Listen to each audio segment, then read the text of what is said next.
Hello जी, good morning again. अरे आवाज ही नहीं आई भाई, गुड मॉर्निंग। हाँ, बोलते हुए सीए बनो। चलिए जी, सबसे पहले आज हम अकाउंट्स में बेसिक चीज समझेंगे। बेसिक चीज सब क्या? सबसे पहले तो डेफिनेशन। मैं बात कर लेता हूं। फेब 2008 तुम लोग आ गए थे क्या अर्थ पे? ठीक है। तो जब मेरा, तुम लोग नहीं आए थे, मैं इंटरव्यू देने गया था अपने इंटर्नशिप के सिलेक्शन का, ठीक है ना, सीएस सम्यक दर्शन जैन सर क्या। तो उन्होंने पहली चीज यही पूछी थी, what is accounting, but define accounting. तो डिफाइन अकाउंटिंग मतलब डेफिनेशन देनी है। तो अकाउंट्स की डेफिनेशन भी है। हाँ हाँ हाँ, बोलो ना। बहुत बढ़िया, बहुत बढ़िया। बस बस, लिखे लिखे लिखे, बहुत बढ़िया। वही आज हम लिख लेते हैं। Accounting is an art of recording,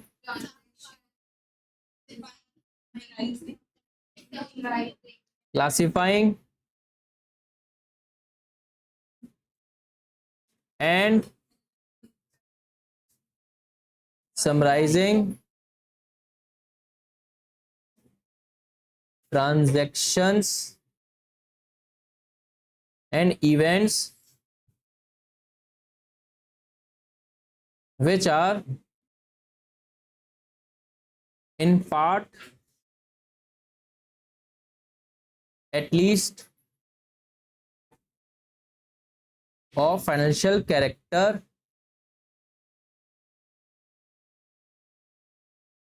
in a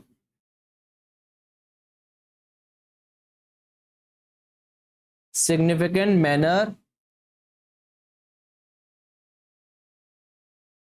and in terms of money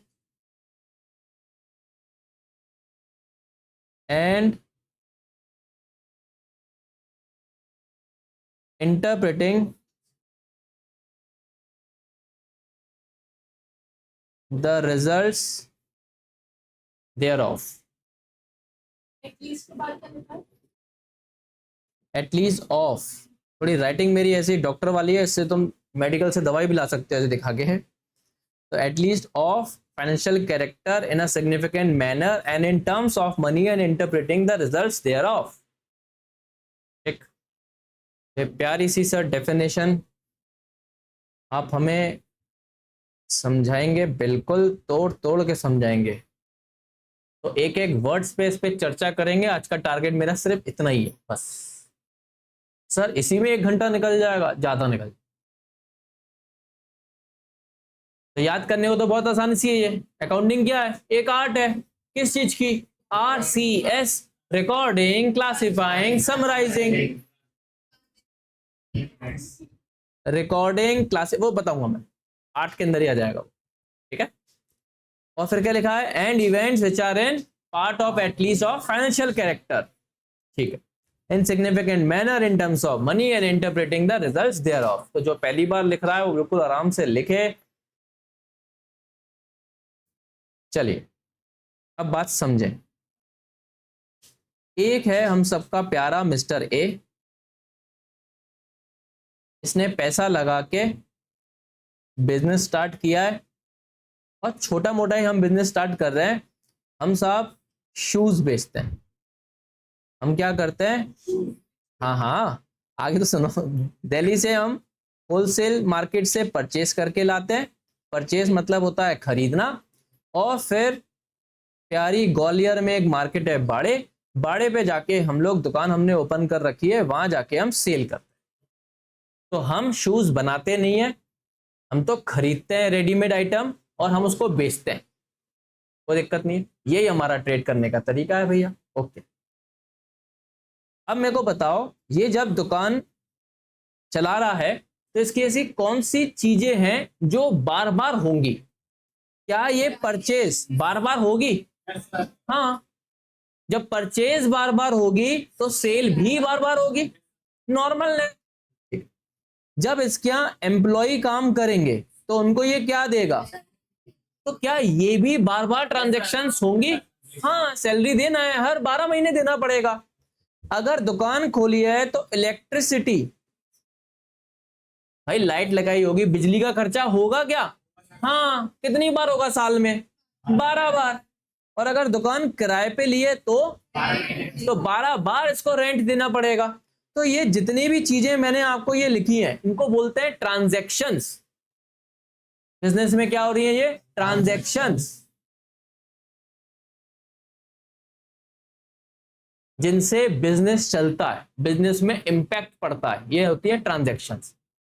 क्या बार बार बायर आके बार्गेन करता होगा?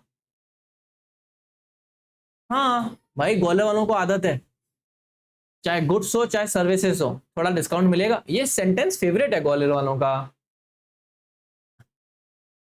ठीक है। तो ये तो होगा, हर चीज में बार्गेनिंग होगी। क्या इससे सेलर का थोड़ा मूड ऑफ होता है? अरे यार ये भी डिस्काउंट यार, हाँ, तो उससे क्या बिजनेस पे इंपैक्ट पड़ता होगा? अगर अपन बेकार मूड में बैठे हैं तो हो सकता है आने वाले नेक्स्ट कस्टमर से अच्छे से बात नहीं करें, और अच्छे से बात ना करने से हो सकता है वो सामान या तो कम खरीदे या खरीदे ही ना, तो इससे नुकसान होगा हमारा। मतलब मूड का भी फर्क पड़ता है बिजनेस चलाने में, मानते? अगर बेकार माल खरीदा है तो क्या इससे भी बिजनेस में फर्क पड़ेगा? पड़ेगा, ठीक है। मतलब जैसे salary, electricity, rent, purchase, sale भी ट्रांजैक्शंस हैं जो बिजनेस में इंपैक्ट डालते हैं, वैसे ही बायर का बार बार डिस्काउंट मांगना, आपका मूड खराब होना, जिससे आगे वाली सेल पे इंपैक्ट पड़ना, ये भी एक ट्रांजैक्शन है। हरी बात समझ में? साहब बल्ब खराब हो गया था, हमने स्टूल लगाया, बल्ब जैसे ही चेंज कर रहे थे, बल्ब तो चेंज नहीं हुआ, स्टूल से हम गिर गए और हमारे को फ्रैक्चर हो गया। क्या इससे भी धंधे पे फर्क पड़ेगा? जब हम नहीं आएंगे दुकान और हमारे सिर्फ वर्कर्स लोग संभालेंगे, तो क्या इससे थोड़ी सेल पे इंपैक्ट पड़ सकता है? हाँ, तो ये भी तो एक ट्रांजैक्शन हुआ जो बिजनेस पे इंपैक्ट डाल रहा है। पर बात आ जाती है, ऐसी कौन सी ट्रांजैक्शन है जिसको आप फाइनेंशियल कैरेक्टर का रूप दे सकते हैं, पैसों में मेजर कर सकते हैं? क्या सैलरी को पैसों में मेजर, इलेक्ट्रिसिटी को, रेंट को, स्टूल से गिरा दर्द हुआ इसको, मूड खराब है, अच्छा कोई कह रहा है इसको भी कर सकते हैं, इसको कैसे मेजर करें? दर्द हुआ है, मूड खराब को कैसे मेजर करोगे? तो ऐसी भी ट्रांजैक्शंस हो रही हैं जिससे फाइनेंशियल कैरेक्टर का रूप नहीं निकलता। तो आपको आइडेंटिफाई करना पड़ेगा उन ट्रांजैक्शन को जिसका क्या कैरेक्टर हो? फाइनेंशियल कैरेक्टर हो। मैं मॉनेटरी से बेटर वर्ड बोल रहा हूं, फाइनेंशियल कैरेक्टर, फर्क हालांकि कुछ नहीं है, पर स्टिल फाइनेंशियल कैरेक्टर, डेफिनेशन वाली वर्ड्स बोलेंगे हम, ठीक ठीक। मान लो मैंने 100 क्वांटिटी शूज के पेयर खरीदे और 75 क्वांटिटी मैंने सेल भी कर दिए। परचेज करे थे मैंने, खरीदे थे मैंने 100, बेचे थे मैंने 75, क्या अभी भी कोई स्टॉक बचा होगा? भाई 25 क्वांटिटी तो मैंने नहीं बेची, तो ये मेरा क्या है? क्लोजिंग स्टॉक, बचा हुआ माल, बचा हुआ गुड्स इस साल का, ठीक है। मान लेते हैं मैंने 2 लाख का सामान खरीदा। अब जब मैं 2 लाख का सामान खरीद रहा हूं, अभी मैं क्वांटिटी में था, मैं पैसों में आ गया हूं, 2 लाख का सामान खरीद रहा हूं, तो क्या 2 लाख में ही बेच दूंगा? कुछ बढ़ा के ही बेचूंगा ना यार, अपना खर्चा रिकवर करके, कुछ प्रॉफिट मार्जिन जोड़ के, अपॉर्चुनिटी कॉस्ट जोड़कर, वो सब जोड़ के ही मैं बेचूंगा ना। तो मान लो मैंने 3,15,000 में बेचा है, तो क्या मेरे पास कुछ पैसा बचा होगा? कितना? 1,15,000, 1,15,000। इसी को अपन एक तरीके से बोल सकते हैं मेरा प्रॉफिट बचा है भाई, मैंने प्रॉफिट कमाया है, मैंने पैसों से पैसा बनाया है। 2 लाख रुपए लगा के 3 लाख रुपए 15 कमा लिए, मतलब मैंने 1,15,000 रुपए कमा लिए। तो जब भी आप ट्रांजैक्शन करते हो उसका जो एंड रिजल्ट होता है इसको बोलते हैं इवेंट। क्या बोलते हैं? इवेंट। जब ट्रांजैक्शन आपकी मॉनेटरी ट्रांजैक्शन हो रही है, फाइनेंशियल ट्रांजैक्शन हो रही है जिसको आप मेजर कर सकते हो, तो आपका इवेंट भी फाइनेंशियल कैरेक्टर में ही बचेगा। तो आपके 2 वर्ड बातों बातों में क्लियर हो गए, ट्रांजैक्शंस और इवेंट्स। उन्हीं ट्रांजैक्शंस को आप आइडेंटिफाई करके रिकॉर्ड करोगे जो जो फाइनेंशियल कैरेक्टर में। तो आपका एक वर्ड आ गया यहाँ पे ट्रांजैक्शन, एक वर्ड आ गया आपका क्या? इवेंट, और जिसका हमेशा क्या हो? Financial character. यहां तक बात क्लियर हो गई? ओके। अब बात आ जाती है, जैसे हमने ये दुकान खोली, हमने ये शूज बेचे। अब अगर हम शूज बेच रहे हैं तो सिर्फ बेच ही रहे हैं या बदले में कुछ ले भी रहे हैं? पैसा ले रहे हैं ना, जिसके लिए तो मेन हम लोग पढ़ाई कर रहे हैं। मैं पढ़ा रहा हूं, ये शूज बेच रहा है, हर कोई बदले में कुछ मिलेगा, इसके लिए तो हम काम करते हैं। तो इसको क्या मिल रहा है? कैश। यहां तक बात क्लियर हो गई भाई? एक हाथ से हमने जूते दिए, एक हाथ से हमने पैसा लिया। ये तो गाना भी था हम आपके अकाउंट में जूते दो पैसे लो, वही हो रहा है। पर कोई कोई कस्टमर ऐसा अजीब सा आता है, हम तो शूज लेके जा रहे हैं, पहन के देखेंगे, पसंद आएगा तो बताएंगे, फिर पैसे देंगे। क्योंकि ग्वालियर है, मैंने बताया था शुरू में, ग्वालियर में ऐसे कस्टमर भरे पड़े। तो ये ले जाएगा, 3-4 दिन बाद बताएगा, फिर पैसे देगा। तो हमने तो शूज दे दिए पर हमको क्या मिला? तो गड़बड़ हो गई है। तो जब हमको कुछ मिल रहा है इसको तो हम रिकॉर्ड कर रहे हैं, और जब सिर्फ हमसे गया है पैसा, कुछ मिला नहीं है, इसको रिकॉर्ड कैसे करें? क्योंकि ये तो एक तरफा ट्रांजैक्शन हुई।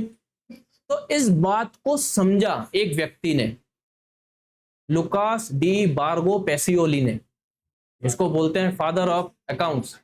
इसने सोचा नहीं यार, सिंगल ट्रांजैक्शन को कैसे रिकॉर्ड करें, ये तो साहब डबल चीजों को रिकॉर्ड करना चाहिए हमें। हमने गुड्स दिए, सामने वाले से हमें पैसा लेना है, वो हमारा उधार करता हो गया, हमारे को ओ कर रहा है, OWE, ओ वाला नहीं, ओ कर रहा है कुछ पैसा, तो हमको उससे पैसे लेने के हैं। अरे बात समझ में? तो उसने बोला कि इसको डबल एंट्री सिस्टम में रिकॉर्ड कर। फिर इसने रिकॉर्ड करने का एक सिग्निफिकेंट मैनर निकाला। भाई लोगों की भाषाएं अलग अलग हैं इंडिया में। अभी हम लोग जो बात कर रहे हैं वो हिंदी में कर रहे हैं, now we are talking in English. अब मैं सिंधी बोलूंगा तो पता नहीं कितने लोग सिंधी हैं, एक आध लोगों को समझ में आएगा।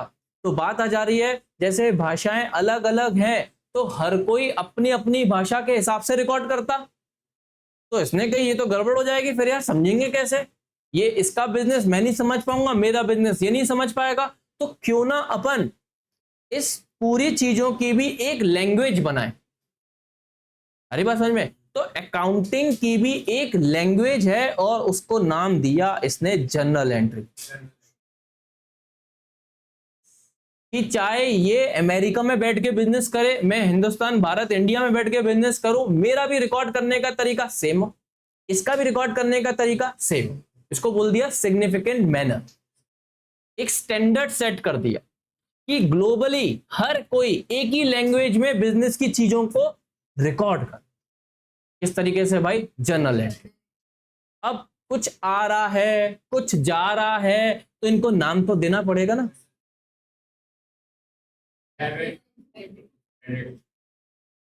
नहीं, स्पेलिंग मैंने थोड़ी सी गलत लिखी है।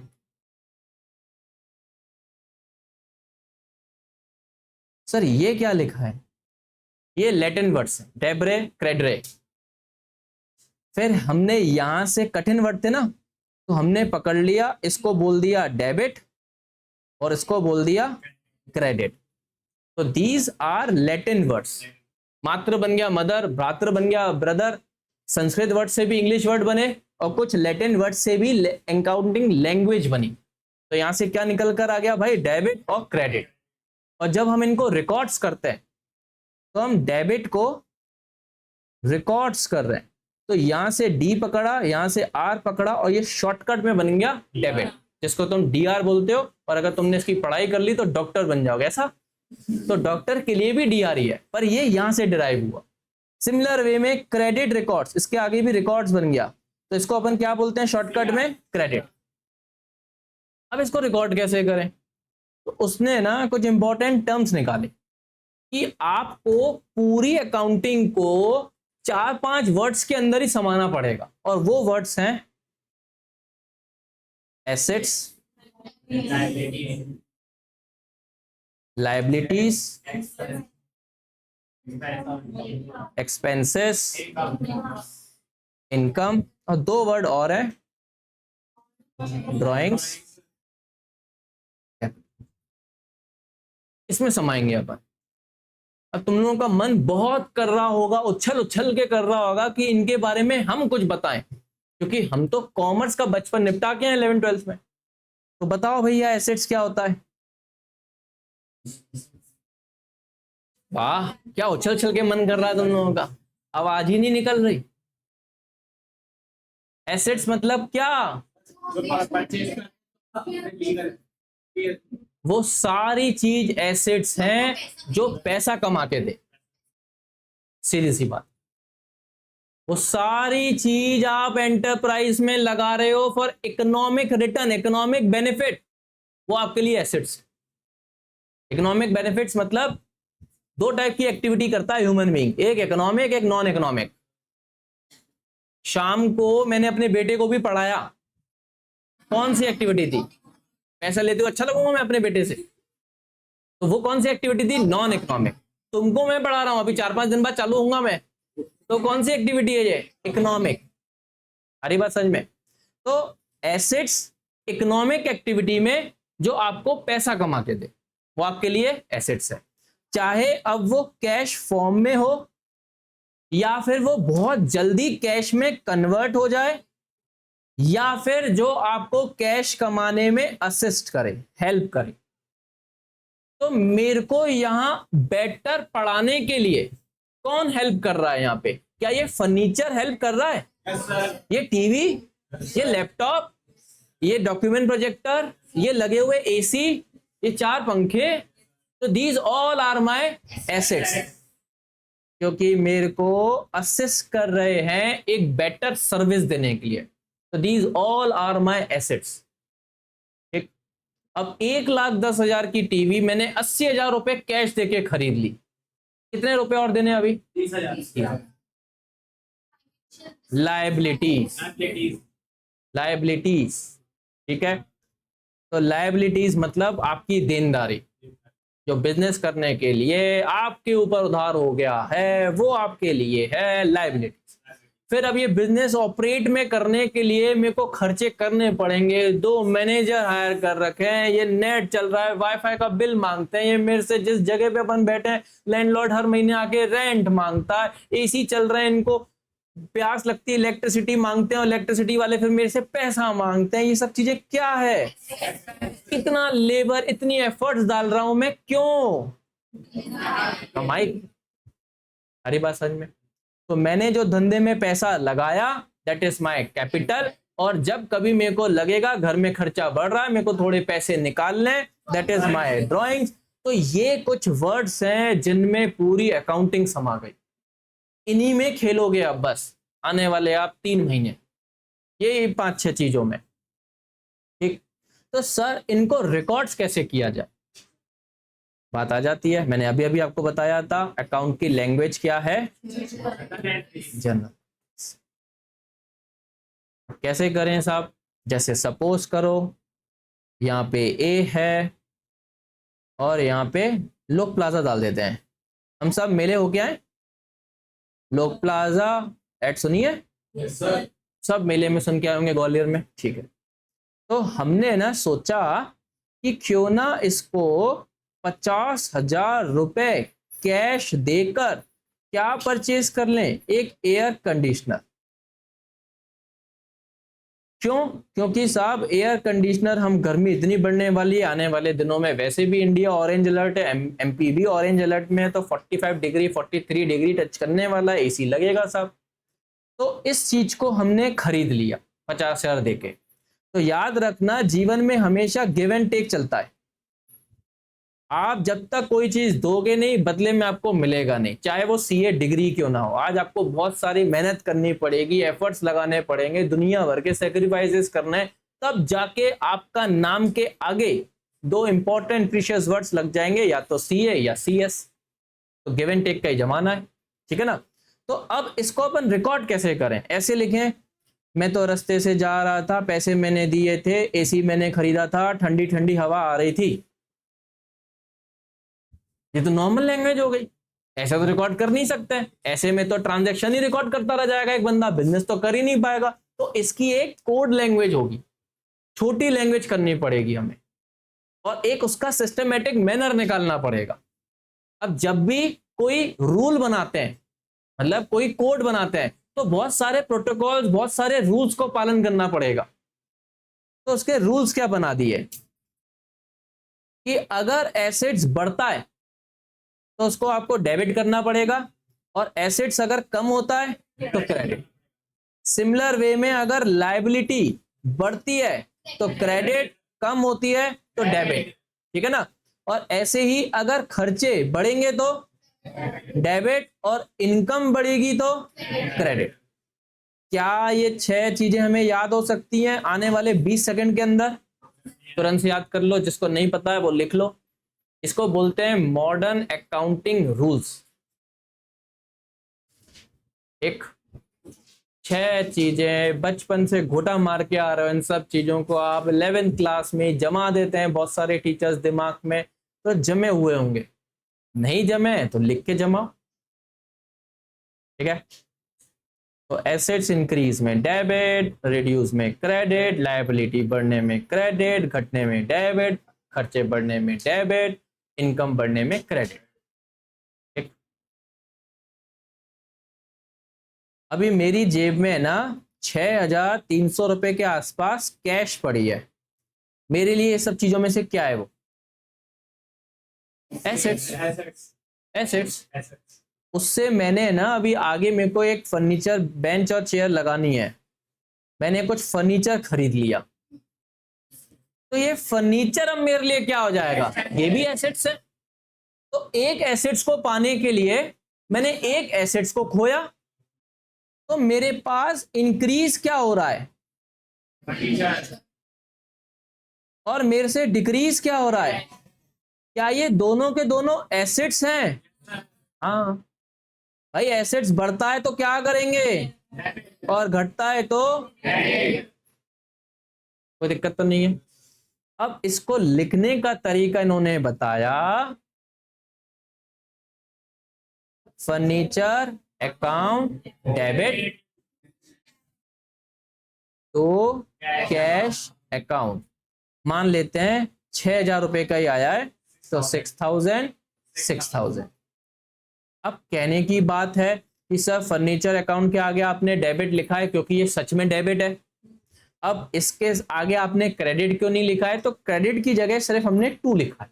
अब 2 क्यों लिखा है? क्योंकि जब हम इसकी आगे की क्लासिफाई वाली स्टेज में जाएंगे तो सीधे अपन फर्नीचर खाते में 2 वाली साइड को खिसका देते हैं, तो इजी रहे इसलिए 2 को 2 साइड लिखना है। इसके लिए हमने छोटा सा इसको याद रखने के लिए ये रूल बना दिया है कि आप जगह छोड़ देना, इसका मतलब वो क्रेडिट वाली एंट्री है। सिर्फ याद रखना, जब अपन मैनुअली रिकॉर्ड कर रहे हैं तो ऐसा करते हैं, कल को जब आप टैली, सैप और एकल में एंट्री मार रहे होंगे, ये एक ही लाइन में लिखे हुए मिलेंगे आपको। फर्नीचर अकाउंट डेबिट, इधर कोई जगह नहीं छोड़ी हुई होगी, 2 कैश अकाउंट, ऐसे करके लिखेगा आप। वो तो अपन ह्यूमन रिकॉर्ड बना रहा है रजिस्टर में, अपन कहीं कंफ्यूज ना हो जाए इसलिए यहां पे जगह थोड़ी सी छोड़ दो, ठीक। अब ये एंट्री मान लो अपन ने पास करिए आज, हमारा ईयर एंड खत्म होगा 31/3/27 को। मान लो कोई सीए ऑडिट करने आ रहा है 10/4/27 को, तो उसको कैसे पता पड़ेगा कि ये एंट्री क्यों करी? तो इसके लिए इसको समझाना पड़ेगा प्रेजेंट टेंस में। Being furniture purchase in cash, बस। सर बीइंग से क्यों? क्योंकि वो तो आज पढ़ रहा है ना, तो आज के टेंस में हम उसको समझा रहे हैं, इसलिए इंग्लिश का वर्ड यूज कर लेते हैं हम बीइंग। बाकी जो आपने किया ट्रांजैक्शन उसको लिख दो, यहां से स्टार्ट यहां से एंड। ठीक, अब इसका भी एक फॉर्मेट है, date particular LF debit credit, वो धीरे धीरे मैं स्टेज पे आऊंगा, पर मैंने अभी आपको सिर्फ जर्नल एंट्री के बारे में बताया कि कैसे हम यहां तक पहुंचे। ठीक सर, मान लेते हैं ये ए है, ये मनी सेल्स है, माना आपने एसी खरीदा है 50,000 का, पर आपके पास सिर्फ देने को कैश 30,000 ही थी। अब आप इसको कैसे रिकॉर्ड करेंगे? तो मेरे को बताओ, एसी मेरे लिए एसेट्स है, क्या ये बढ़ गया डेबिट? क्या कैश मेरे लिए एसेट्स था, क्या ये घट गया क्रेडिट? पर मेरे को 20,000 रुपए और देने हैं ना, देने हैं ना, मेरे ऊपर क्या बढ़ गई? मनी सेल्स के नाम से। तो अगर लायबिलिटी बढ़ेगी तो क्रेडिट, हमने ये जमा लिया। अब इसको हमें जनरल एंट्री लैंग्वेज के सिस्टमेटिक मैनर में प्रेजेंट करना है। कैसे लिखेंगे हम? एसी अकाउंट डेबिट 50,000 रुपए का, हमसे जेब से चला गया कैश 30,000 का, और हमारी लायबिलिटी आ गई है मनी सेल्स अकाउंट कितनी? 20,000। कोई दिक्कत तो नहीं है? कोई दिक्कत तो नहीं है? पक्का? पक्का? क्या मैं इस बेसिस पर ही 5-6 जनरल एंट्री देख के टेस्ट कर लूं एक? कोई दिक्कत नहीं, बहुत बच्चों वाली एंट्री दूंगा, बहुत बच्चों वाली।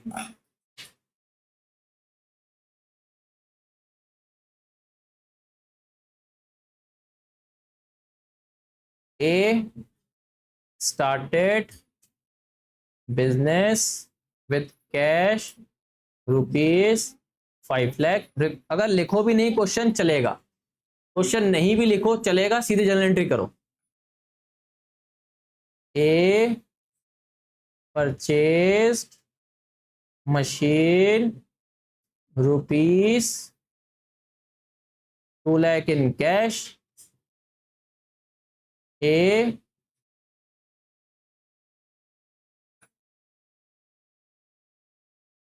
Purchase goods ₹1 lakh in cash. A paid wages expenses ₹20,000 in cash। A sold goods ₹2,90,000 in cash। A paid salaries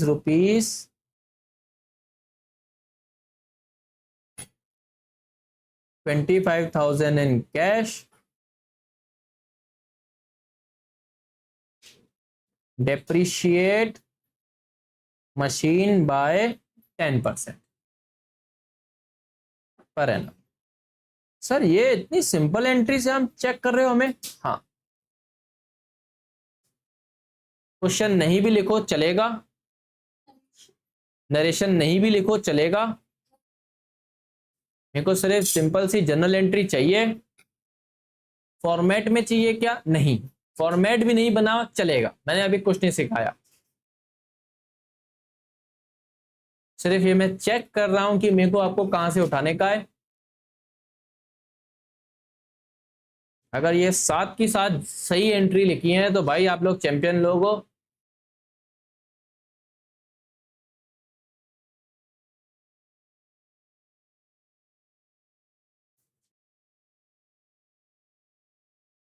कोई पीसीएम से तो नहीं है यहाँ पे?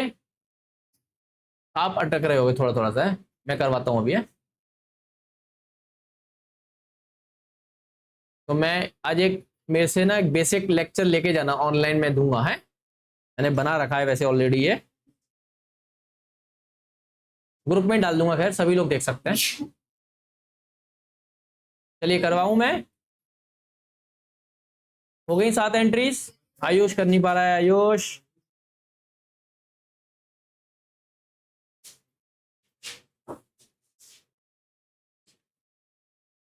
चलिए मैं करता हूं। पहली एंट्री है cash account debit to capital account. बहुत बढ़िया, 5 लाख रुपए। और ये हो गया 5 लाख रुपए। कैश हमारी एसेट है, इंक्रीज इन एसेट डेबिट हो गया। कैपिटल हमारी लायबिलिटी है, धंधे में अपन ने पैसा लगाया है, कल को अगर धंधा नहीं चला तो धंधे को पैसा वापस भी करना पड़ेगा ओनर को।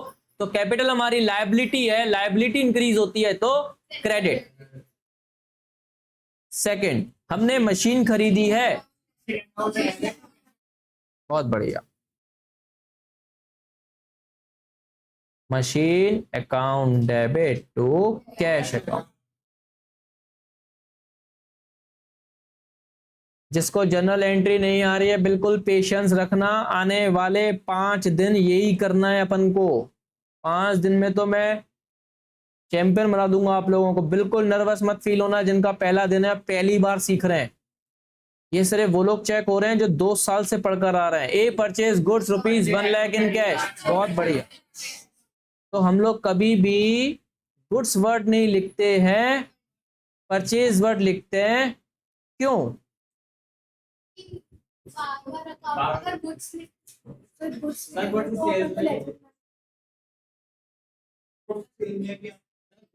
पता नहीं कौन सा कुछ खरीदा है। अरे माल मत बोलो यार। हाँ बताओ बताओ।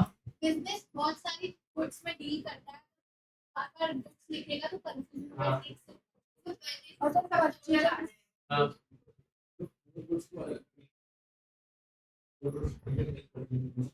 ठीक है, और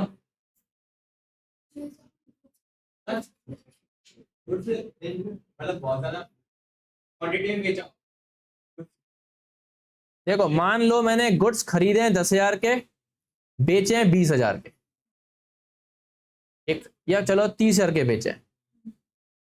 परचेज, ये सेल। अब अगर मैं गुड्स को गुड्स ही लिखता तो यहां एंट्री होती है goods account debit to cash 10,000। हाँ, cash account debit to goods 30,000। अब इसको रिकॉर्ड कैसे करते?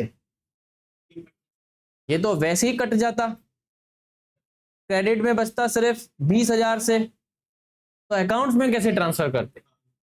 तो इसलिए गुड जब खरीदेंगे तो बेटर वर्ड है। क्यों? क्योंकि ये कॉस्ट पे ही हो सकता है, अलग है ये। और जब गुड्स हमने बेचा तो ये सेल्स पर है, सेल्स प्राइस पर है, इसमें प्रॉफिट जुड़ा हुआ है, क्योंकि हम प्रॉफिट को अलग से रिकॉर्ड नहीं कर रहे हैं। तो एक कंफ्यूजन पैदा करता, इसलिए हम इसके वर्ड्स को ही अलग अलग डिनोट करते हैं, परचेज और सेल से। चलिए, तो परचेज अकाउंट हो गया हमारा। फिर फोर्थ एंट्री हमने वेजेस पे कर लिए हैं, वेजेस।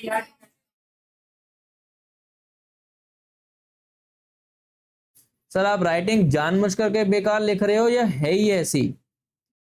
दोनों समझो यार अब, ठीक है?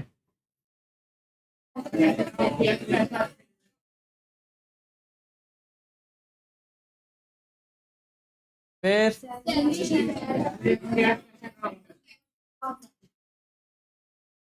कितना था?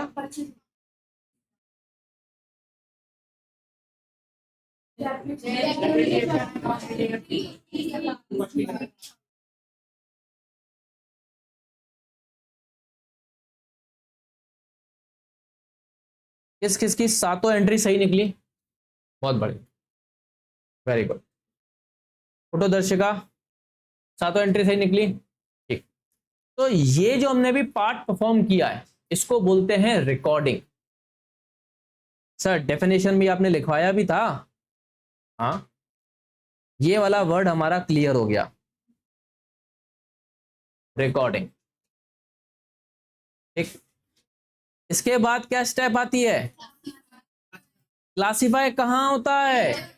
बहुत बढ़िया, मजा आ गए। लेजर्स में। तो पता है कितने लेजर्स बनेंगे?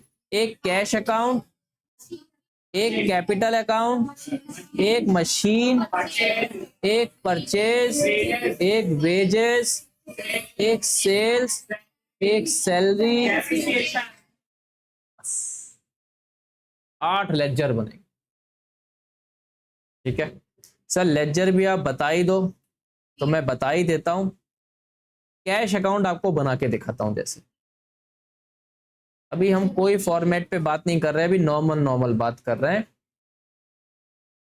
मैं सिर्फ आपको याददाश्त में याद दिलाने के लिए कर रहा हूं, मैं पूरा चैप्टर नहीं खत्म कर रहा हूं। कल हम सिर्फ जनरल एंट्री पे ही बात करेंगे, मैं सिर्फ आपको एक फ्लो समझा रहा हूं। ठीक, जैसे कि जितनी भी कैश की एंट्रीज हैं वो सारी लेजर्स में जाएंगी। तो कैश कहां पे लिखा है? डेबिट साइड में। तो एंट्री भी कहां पोस्ट होगी? डेबिट साइड में, पर अपोजिट के नाम से। तो यहां आ जाएगा टू कैपिटल। फिर जैसे कि machine account debit to cash, cash लिखा है क्रेडिट साइड में, एंट्री गिरेगी क्रेडिट साइड में, पर किसके नाम से?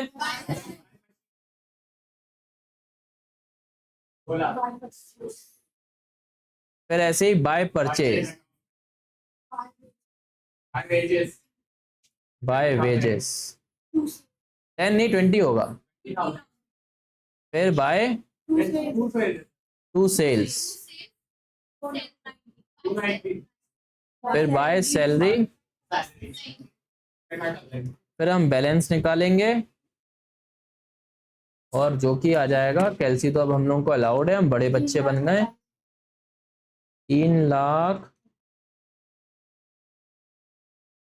4,45,000 आ रहा है ना, by balance carried down. Please मैं सिर्फ सिखाने के लिए, फ्लो समझाने के लिए बता रहा हूं। क्या गलत हो रहा है क्या कुछ? ठीक, अब जैसे कैश का बैलेंस आया है, इसके बाद हम लोग करते हैं समराइज। समराइज किस में होता है? Trial balance. ट्रायल बैलेंस का फॉर्मेट भी अगर मैं याद दिलाऊं, अकाउंटिंग हेड, डेबिट और क्रेडिट। जैसे अभी अभी हमने कैश का अकाउंट बनाया, तो उसमें डेबिट साइड ज्यादा था क्रेडिट से इतने रुपए से। डेबिट साइड ज्यादा था तो डेबिट में ही बैलेंस आ जाएगा 4,45,000। बोलो। हाँ कर लो कोई बड़ी बात, ऐसा भी कर सकते हैं। अपन को तो ये मालूम है कि भाई डेबिट ज्यादा है क्रेडिट से। कितने रुपए से ज्यादा है? भाई इतने रुपए से ज्यादा है। इसलिए अपन डेबिट में एक ईयर एंड का बैलेंस लिखते हैं, क्योंकि ट्रायल बैलेंस हमेशा ईयर एंड पे बनता है। ठीक, तो recording in the form of journal entry, classify in the form of ledgers, and then summarising in the form of trial balance. अब जब सारा का सारा ट्रायल बैलेंस बन जाएगा तो वो टैली हो जाएगा, और अगर टैली नहीं हो रहा है तो एक सस्पेंस अकाउंट आ जाएगा, मतलब रेक्टिफिकेशन हमारे को पहले करना पड़ेगा। उसके बाद जाके हम लोग बनाते हैं फाइनेंशियल स्टेटमेंट, और जिसमें आता है trading account, profit and loss account और बैलेंस। फिर जाके हम सीए लोग उसके ऑडिट करने के बाद सिग्नेचर करते हैं, और फिर ये फाइनेंशियल स्टेटमेंट हम लोग इनकम टैक्स को बताते हैं। बैंक से अगर लोन लिया है वहां फाइल करते हैं, मतलब जहां जहां फाइनेंशियल स्टेटमेंट के यूजर्स हैं उनके पास जाता है। तो ये है पूरी अकाउंटिंग। वापस से डेफिनेशन पे आते हैं अपन। तो रिकॉर्डिंग किस तरीके से होगा? क्लासिफाई किस तरीके से होगा? और समराइजिंग। ठीक, तो रिकॉर्डिंग, क्लासिफाइंग, समराइजिंग। क्यों? ताकि एक सिग्निफिकेंट मैनर में इसका जो रिजल्ट निकले उसको हम और लोगों को इंटरप्रेट करके बताएं। अब ये जो अपन ने सीखा, क्या ये पीसीएम वाले कर लेंगे? पीसीबी वाले कर लेंगे? जिन्होंने आर्ट्स ली होगी, ह्यूमैनिटीज ली होगी, नहीं, ये हमको ही सिखाया जा रहा है, हम ही इसके स्पेशलिस्ट बनने जा रहे हैं आगे चल के। तो जो सिर्फ स्पेशल लोगों को आती है, मतलब उनकी कला है ये, और कला को बोलते हैं आर्ट। ठीक, तो अब बताओ मेरे को डेफिनेशन क्या थी। Accounting is the art of recording, classifying, summarising transaction and events which are in part of at least of financial character, वो भी एक significant manner में, ताकि उसका रिजल्ट इंटरप्रेट हो पाए। तो तुम्हारा इंटरव्यू में ये क्वेश्चन पूछने लायक होता है। और जो अभी अपन ने ये सीक्वेंस में पढ़ा ना, कि पहले जर्नल एंट्री पास होगी, फिर क्लासीफाई होगी, फिर समराइज होगी, इसी को बोलते हैं अकाउंटिंग प्रोसेस। और प्रोसेस हमेशा स्टेप बाय स्टेप होता है, और आने वाले करीबन 20 दिन तक हमें यही सीखना। तो आज जो हमने पूरा किया है ये 20 दिन चलेगा। तो अभी ऐसा दिमाग मत लगाना यार ये तो एक ही दिन में खत्म हो गया, नहीं, अपन सोल प्रोप्राइटर की अकाउंटिंग खत्म करके ही बाहर निकलेंगे। तो कल से मैं जर्नल एंट्री और इन्हीं पे चर्चा करता रहूंगा, कल परसों नरसों तक भी, 1-2 दिन और। तो माना हम 11-12 में बड़े चैंपियन है, तो पेशेंस रखना, क्योंकि हम पहले इजी लेवल की जनरल एंट्रीज करेंगे, फिर धीरे धीरे उसको टफ करेंगे। तो एक आध दिन ऐसा इजी चलेगा तो ऐसे मतलब इम्पेशेंट मत होना है, ये क्या करवा रहा है सर, ये तो यार आता है हमें, तो ऐसा नहीं, धीरे धीरे अपन उस लेवल को टच करेंगे, फिर जाके अपन मॉड्यूल्स पे जाएंगे, राइट। तो आज हमने अकाउंट्स में सिर्फ अकाउंट्स की डेफिनेशन समझी है और कुछ नहीं। इसमें सबसे पहले हमें ट्रांजैक्शन का मतलब आया, जो कि क्या था, जो बिजनेस करने के लिए हर किसी को करना है, कई बार करना है, पर उन्हीं ट्रांजैक्शन को हमें रिकॉर्ड करना है जो फाइनेंशियल कैरेक्टर में हो। और हर ट्रांजैक्शन का एक एंड रिजल्ट होता है, और वो होता है इवेंट। फिर हमें उसको क्या करने का है, रिकॉर्ड। रिकॉर्ड कैसे करना है, जर्नल एंट्री में। ऐसा किसने बोला है, फादर ऑफ अकाउंटिंग, जिसने डबल एंट्री सिस्टम निकाली, लुकास पेसियोली। और उसके बाद हम लोग इसको क्या करेंगे, लेजर्स में क्लासीफाई, और फिर ट्रायल बैलेंस में समराइज, जैसे हमें बन जाएगा फाइनेंशियल स्टेटमेंट, और फिर काम चालू हो जाएगा हम चार्टर्ड अकाउंटेंट लोगों का, उसको एनालाइज, इंटरप्रेट, ऑडिट करके साइन कर देंगे, पैसा ले लेंगे। ठीक, तो कल से हो सकता है इकोनॉमिक्स भी हो, कल से क्लास थोड़ी लंबी चलेगी, हो सकता है आपको 1 बजे तक बैठने की आदत ना हो, तो भाई ब्रेकफास्ट अगर लेके आना है तो लेके आओ, बीच में 15 मिनट का ब्रेक मिलेगा। ठीक, हमारी तरफ से ब्रेकफास्ट प्रोवाइडेड नहीं है, एक आध बार हम करवाएंगे आखिरी में जब फेयरवेल पार्टियां चल रही होंगी, पर अभी खुद को लेके आने का है। ठीक है, कल मिलते हैं 9 बजे, बाय बाय।